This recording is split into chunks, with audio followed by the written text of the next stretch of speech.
महापालिका सार्वत्रिक निवडणुकीच्या पार्श्वभूमीवर मतदान प्रक्रिया सुरळीत, पारदर्शक आणि त्रुटीरहित पार पाडण्यासाठी मतदान केंद्र अधिकारी, मतदान अधिकारी तसेच क्षेत्रीय अधिकारी यांच्या प्रशिक्षणाचा पहिला टप्पा आज पार पडला। सकाळी 9 वाजल्यापासून छत्रपती शाहू महाराज नाट्यगृह येथे हे प्रशिक्षण आयोजित करण्यात आले होते।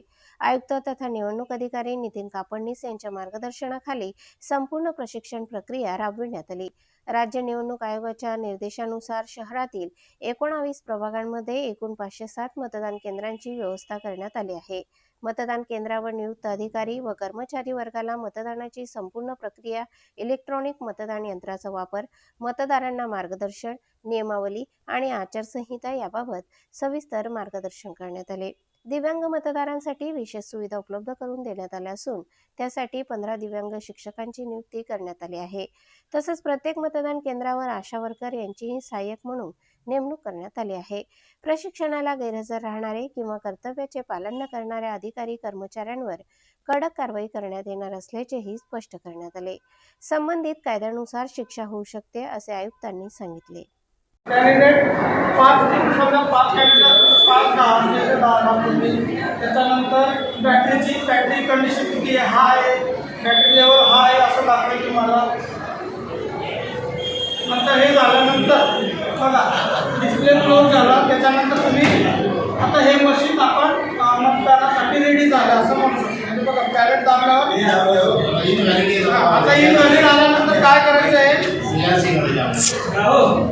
इनव्हॅलिड आल्यानंतर काय करायचं इकडे बघा, हे बघा इनव्हॅलिड आल्यानंतर क्लिअर बटन दाबून ठेवायचं। क्लिअर दाबल्यानंतर पुन्हा बघा असा डिस्प्लेवर दिसेल तुम्हाला डेट, वेळ, सगळी माहिती दिसेल। मेमरी चेंज म्हणून जर आलं इनव्हॅलिड आला तर काय करायचं, क्लिअर बटन दाबून ठेवायचा, जो सेट करून ठेवायचा। नंतर मोटर मी पावती आणि ही माहिती सगळं दिसेल, जे आता तुम्ही सुरू केल्यावर दिसते सगळं दिसेल। क्लिअर बटन दाबून 0 मते असल्याची खात्री करा, ती उमेदवारांना दाखवा, त्यांच्या समक्ष ही प्रक्रिया करा।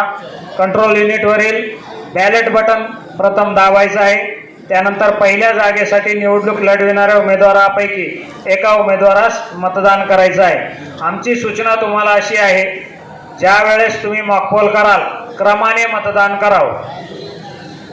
बॅलेट बटन दाबलं, पहिल्या मतपत्रिकेचा पहिला उमेदवार, दुसऱ्या मतपत्रिकेचा पहिला उमेदवार, तिसऱ्या मतपत्रिकेचा पहिला उमेदवार आणि चौथ्या मतपत्रिकेचा पहिला उमेदवार, असं क्रमाने प्रत्येक बॅलेटच्या वेळेस मतदान करायचं, जेणेकरून हिशोब तुम्हाला व्यवस्थित लिहिता येईल, उमेदवार त्यांचे प्रतिनिधी यांना काळजीपूर्वक खात्री करून देता येईल।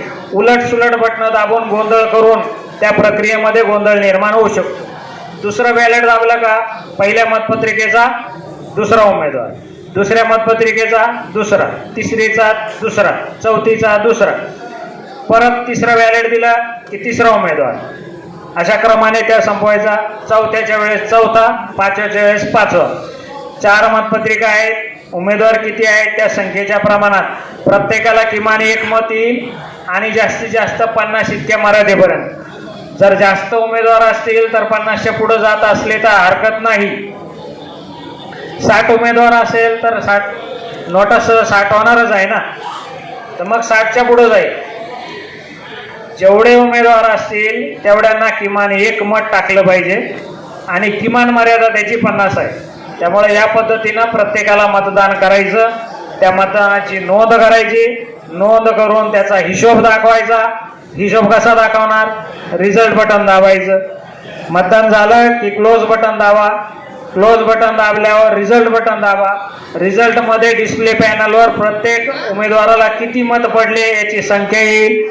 तुम्ही नोंद केलेली जी संख्या आहे तिचा ताळमेळ त्याच्यासोबत घेऊन उमेदवारांना दाखवा। तो ताळमेळ घेऊन जायला खात्री झाली, निकाल तुम्हाला 2दा पण पाहता येईल, 3दा पण पाहता येईल। खात्री करेपर्यंत तो दाखवा, खात्री झाली की मग त्याचं क्लिअर बटन दाबा।